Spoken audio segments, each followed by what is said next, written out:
ஒரு சிம்பிளான Sunday vlog தான் இந்த வீடியோவில் பார்க்க போகிறீங்க. அதோடு சேர்த்து மட்டன் பிரியாணி செஞ்சுருந்தேன். அந்த ரெசிபியுமே நான் ஷேர் பண்ணுறேன். நான் ரீசெண்டாக பர்ச்சேஸ் பண்ணியிருந்தேன் 4 பர்னர் கேஸ் ஸ்டவ் பற்றின நீங்கள் கேட்ட எல்லா கொஸ்டின்ஸ்க்குமே இன்றைக்கி நான் ஆன்சர் பண்ணிடுறேன். வீடியோ ஸ்கிப் பண்ணாமல் பாருங்கள். உங்களுடைய கேள்விக்கான பதிலும் இந்த வீடியோவில் கிடைக்கலாம். Welcome to my channel. நான் உங்கள் பிரியா. என் சேனலை சப்ஸ்கிரைப் பண்ணி தொடர்ந்து ஆதரவு கொடுத்துட்ருக்கேன். உங்கள் எல்லாருக்குமே ரொம்ப நன்றி. இனிமேல் சப்ஸ்கிரைப் பண்ண போகிறவங்களுக்கும் ரொம்ப ரொம்ப நன்றி. வாரம் முழுக்க பிஸியாக போயிட்டுருக்க லைஃப் ஸ்டைலில் ஆளாளுக்கு ஒரு பக்கம் உட்காந்து தான் சாப்பிட்டுட்ருப்போம். ஆனால் கண்டிப்பாக எங்கள் வீட்டில் சண்டே அன்னைக்கு எல்லாரும் வீட்டில் இருப்போம் அப்படிங்கிறதுனால எல்லாரும் ஒன்றா உட்காந்து சாப்பிடணும் அப்படிங்கிறது தான் ரூல்ஸ். என்னோடய பசங்க 2 பேருக்குமே மட்டன்னாவே சுத்தமாக பிடிக்கவே பிடிக்காது. ஸ்டார்டிங்லேருந்தே அவங்க மட்டன் சாப்பிடவே மாட்டாங்க. ஆட்டுக்கால் செஞ்சால் கூட சூப் மட்டும் குடிப்பாங்க. பெரியவன் மட்டும் சாப்பிட ஸ்டார்ட் பண்ணியிருக்கான். சின்ன பையன் சுத்தமாகவே சாப்பிட மாட்டான். அதனாலேயே அவங்க மட்டன் சம்மந்தப்பட்ட எதுவுமே சாப்பிட மாட்டாங்க. சிக்கன், சீ ஃபுட்ஸு இந்த மாதிரி தான் சாப்பிடுவாங்க. ஸோ இப்போ நான் அவங்கள கம்பல் பண்ணி ரொம்ப வருஷம் ஆகுது, ஸோ இப்போ நீங்கள் வளர்ந்துட்டீங்க, இப்போ உங்களுக்கு கண்டிப்பாக மட்டன் டேஸ்ட்டு பிடிக்கும், ஒரே ஒரு தடவை செய்கிறேன், பிடிச்சா கண்டினியூ பண்ணுங்கள், இல்லைனா விட்டுருங்க அப்படின்னு சொல்லி கன்வின்ஸ் பண்ணி தான் மட்டன் பிரியாணி செய்கிறதுக்கு பிளான் பண்ணியிருந்தோம். வீடியோ எடுத்துக்கிட்டே பண்ணுறேன் அப்படிங்கிறதுனால கண்டிப்பாக லேட் ஆகும் அப்படின்ட்டு ஃபஸ்ட்டு சூப் ரெடி பண்ணி அவங்களுக்கு சூப் கொடுத்து வயிறு ஃபில் பண்ணிட்டோம் அப்படின்னா பொறுமையாக இருப்பாங்க செய்கிற வரைக்கும். எப்படியும் மட்டனை தனியாக வேக வச்சுட்டு அதுக்கப்புறமா தான் பிரியாணிக்கு ஆட் பண்ணுவோம். அதனால் நான் வேக வைக்கும் போதே சூப்புக்காக எடுத்துடலாம் அப்படின்னு சொல்லிட்டு கொஞ்சம் எக்ஸ்ட்ராவாக தண்ணி ஊற்றி அதுக்கு தேவையானதுமே போட்டுக்கிட்டேன். ஒரு குக்கரில் மட்டன் கூடவே பச்சை மிளகா ஒன்று கீறி போட்டுக்கோங்க. வெங்காயம், தக்காளி, இஞ்சி பூண்டு பேஸ்ட்டு, கரம் மசாலா, மஞ்சள் தூள், உப்பு. மட்டனில் காரம் இறங்கணும் அப்படிங்கிறதுக்காக வேண்டி கொஞ்சமாக சில்லி பவுடர் போட்டுக்கிட்டேன். சூப்பு சர்வ் பண்ணும்பொழுது பெப்பர் தூள் போட்டு கொடுத்துக்கிட்டேன். வேக வைக்கும்பொழுதே மட்டன் மசாலா கொஞ்சம் போட்டுக்கிட்டீங்க அப்படின்னா டேஸ்ட்டு ரொம்பவே நல்லாயிருக்கும். சூப் எத்தனை பேருக்கு வேணுமோ அதுக்கேற்ற அளவு தண்ணி ஊற்றிக்கோங்க. இப்போ வாங்கியிருந்த மட்டன் வந்து ரொம்ப சாஃப்டாக இருந்துச்சு. எல்லா ஆட்டுக்கறி அப்படின்னு சொல்லுவாங்க பார்த்தீங்களா, அதுதான் வாங்கிட்டு வந்திருந்தாரு. 2 விசில்லையே வெந்துருச்சுன்னா பார்த்துக்கோங்க. அரிசி வேகும்பொழுதும் சேர்ந்து வேகும் அப்படிங்கிறதுனால நான் 2 விசில்லாம் ஆஃப் பண்ணிட்டேன். அந்த அன்றைக்கி இஞ்சி பூண்டு பேஸ்ட் வந்து சுத்தமாக வீட்டில் கொஞ்சம் கூட கிடையாது. அதனால் ஃப்ரெஷ்ஷாக கொஞ்சோண்டு அரைச்சிக்கிட்டேன். இந்த மாதிரி உங்கள் ஃபேமிலி கூட டைம் ஸ்பெண்ட் பண்ணுறதுக்கு நேரம் இருக்குது அப்படின்னும்பொழுது நிச்சயமாக நீங்கள் எல்லாரும் ஒன்றா உட்காந்து சாப்பிட பழகுங்க. மெயினாக என்ன சொல்ல வரேன் அப்படின்னா, வீட்டிலையே சமைச்சு சாப்பிடுங்க. அதனுடைய ஃபீலே தனியாக இருக்கும். நான்லாம் ஹோட்டலில் வாங்க மாட்டேனான்னு கேட்டிங்கன்னா கண்டிப்பாக வாங்குவேன். 2 வீக்ஸ்க்கு 1 டைம் வந்து ஹோட்டலில் வாங்கி சாப்பிட்றது உண்டு.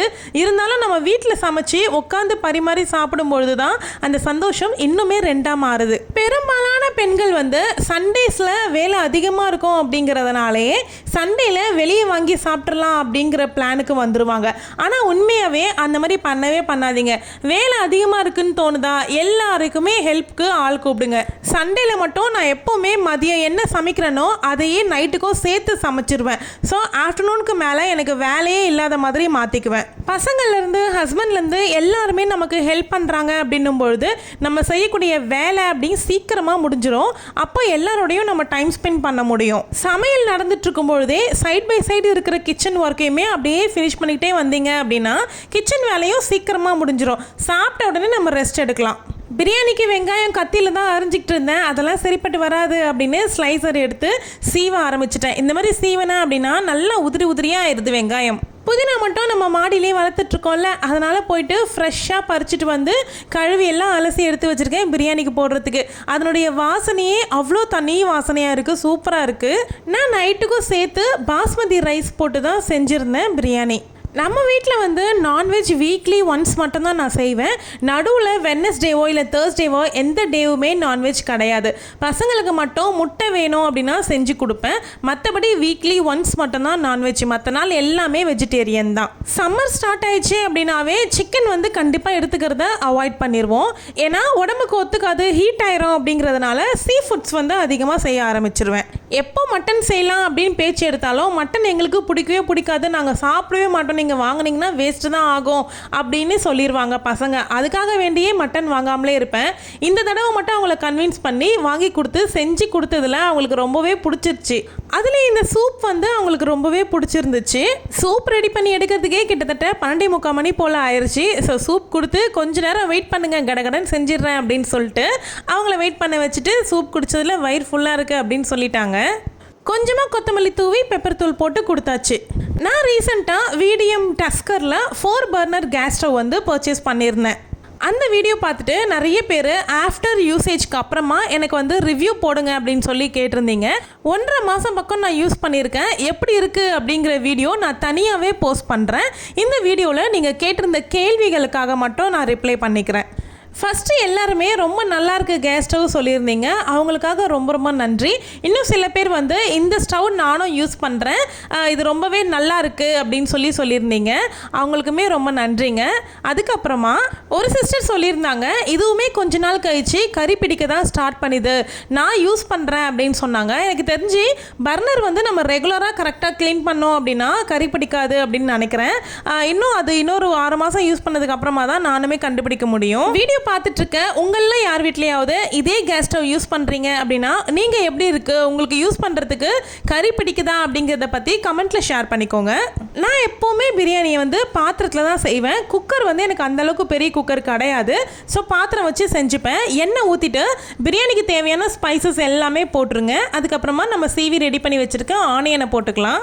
இதில் ஆனியன் எந்த அளவுக்கு ப்ரௌனாக வதங்குதோ அந்த அளவுக்கு பிரியாணியுடைய டேஸ்ட் வந்து ரொம்பவே சூப்பராக இருக்கும். அதுக்கப்புறமா தக்காளி, பச்சை மிளகாய் சேர்த்துக்கோங்க. பச்சை மிளகாய் பெருசாக காரம்லாம் கொடுக்காது, ஜஸ்ட் ஒரு வாசனைக்காக சேர்த்துக்கிறது தான். வதங்கும் பொழுதே உப்பு சேர்த்துருங்க, நல்லாவே வதங்கி வரும். வெங்காயம், தக்காளி இது எல்லாமே நல்லா ஸ்மாஷ் ஆகி வதங்கி வந்ததுக்கு அப்புறமா புதினா, கொத்தமல்லி சேர்த்து நல்லா வதக்கிக்கோங்க. இப்போ நம்ம மறுபடியும் ஸ்டவ் மேட்டருக்கு போயிடலாமா? இப்போ சமீபமாக நமக்கு எல்லாமே சிலிண்டர் தட்டுப்பாடு ஆயிடுச்சு இல்லை? ஸோ இந்த வார் வந்ததுனால அதனால் எல்லாரும் என்ன கமெண்ட்டில் கேட்க ஆரம்பிச்சிட்டாங்கன்னா, சிலிண்டரே இல்லையா, இதுக்கு 4 பக்கம் அடுப்பு வேறு தேவையா அவங்களுக்கு அப்படின்னு சொல்லி கேட்குறாங்க. பரவாயில்ல, அவங்க என்னை பற்றி கன்சர்ன் பண்ணி தான் கேட்குறாங்க அப்படின்னு நினச்சிக்கிறேன். சிலிண்டர் இல்லை அப்படின்னா கூட அதை சமாளிக்கிறதுக்கு என்கிட்ட இண்டக்ஷன் ஸ்டவ் இருக்குது. ஸோ இப்போதைக்கு என்கிட்ட சிலிண்டரும் இருக்குது. நான் என்ன சொல்கிறேன் அப்படின்னா, சிலிண்டர் ப்ராப்ளம் இன்னும் எத்தனை வருஷத்துக்கு இருக்க போகுது? 5 வருஷத்துக்கு இருக்குமா இல்லை 10 வருஷத்துக்கு இருக்க போகுதா சொல்லுங்கள்? இந்த ஸ்டவ் எனக்கு 5லேருந்து 10 வருஷத்துக்கு தாராளமாக நான் யூஸ் பண்ண போகிறேன். ஸோ அதனால் எனக்கு ஒன்றும் பிரச்சனை கிடையாதுங்க. ஓகே, வெங்காயம், தக்காளி நல்லா வதங்கினதுக்கு அப்புறமா இஞ்சி பூண்டு பேஸ்ட்டு, தயிர் போட்டு நல்லா வதக்கி எடுத்துக்கோங்க. அதுக்கப்புறமா நம்ம மசாலாஸ் எல்லாமே ஆட் பண்ணிக்கலாம் 1 by 1. ஃபஸ்ட்டு கரம் மசாலா, மஞ்சள் தூள், chilli powder, biryani masala, mutton masala இது எல்லாமே 1 by 1 ஆட் பண்ணிக்கோங்க. இது எல்லாமே ஆட் பண்ணி முடிச்சதுக்கப்புறமா கலர் பார்த்தீங்க அப்படின்னா அவ்வளோ சூப்பராக இருந்துச்சு. நான் சைடில் தேவையான அளவுக்கு தண்ணி அளந்து இண்டக்ஷனில் ஸ்டார்ட் பண்ணி விட்டுட்டேன். அது நல்லா சூடு ஏறட்டும் அப்படின்ட்டு. சுடு தண்ணி தனியாக காய வச்சு ஊற்றி வேக வச்சோம் அப்படின்னா சீக்கிரமாக சாதம் வெந்துடும். சாதமும் நல்லா குழையாமல் பளபளன்னு வரும். மசாலாஸ் எல்லாமே நல்லா வதங்கி பச்சை வாசம் போனதுக்கு அப்புறமா மட்டன் சேர்த்துக்க போகிறோம். சைடில் தொட்டுக்கிறதுக்கு முட்டையுமே வேக வச்சுட்டேன். தயிர் பச்சடி மட்டும் செய்யலை, ஏன்னா பசங்க தயிர் பச்சடி சாப்பிட்டாங்க அப்படின்னா எக்ஸாம் டைமாக இருக்குங்கிறதுனால கோல்டு பிடிச்சிரும்னு தயிர் பச்சடி மட்டும் செய்யாமல் விட்டுட்டேன். அப்புறம் இன்னொரு சிஸ்டர் கமெண்ட் பண்ணியிருந்தாங்க, இந்த ஸ்டவ் வேஸ்ட்டு, பர்னர் எல்லாமே ரொம்ப சின்னதாக இருக்குது அப்படின்னு சொன்னாங்க. இது உண்மையாகவே அக்செப்ட் பண்ணிக்கிற மாதிரியே இல்லைங்க. இதில் ஒரு பெரிய ஜம்போ பர்னர் கொடுத்துருக்காங்க, ஒரு நார்மல் மீடியம் பர்னர் கொடுத்துருக்காங்க, 2 ஸ்மால் பர்னர் இருக்குது. இதுவே போதுமாக இருக்குது. ஜம்போ பர்னர் இந்த மாதிரி நான் ரைஸ் வேக வைக்கிறதுக்கு மட்டும்தான் யூஸ் பண்ணுறேன். மற்றபடி அது ரொம்ப ஃபாஸ்ட்டாக எரியுது. எதை வச்சு அவங்க சின்ன பர்னர் சொன்னாங்க அப்படின்னு எனக்கு உண்மையாகவே தெரியல. நிறைய பேர் வந்து ஸ்டவ்னுடைய ரேட்டு கேட்டிருந்தீங்க. ஸ்டவ் வந்து 15,000. ஆன்லைனில் எவ்வளோ அப்படின்றத நீங்கள் செக் பண்ணிக்கோங்க. நான் லிங்க் டேக் பண்ணுறேன், எக்ஸாக்ட் ஸ்டவ் லிங்க்கே நான் டேக் பண்ணுறேன். நீங்கள் விசிட் பண்ணி ப்ரைஸ் செக் பண்ணிக்கோங்க. ஓகே, தண்ணி நல்லா கொதிச்சதுக்கப்புறமா அரிசி சேர்த்துட்டு நான் தட்டு போட்டு மூடி வச்சுட்டேன். உப்பு காரம் எல்லாம் பசங்களை கூப்பிட்டு பார்க்க சொல்லியாச்சு. தேவை அப்படின்னா அந்த டைமில் ஆட் பண்ணிக்கோங்க. அதுக்கு இடையில் நான் பாத்திரங்கள் எல்லாமே கழுவி போட்டாச்சு.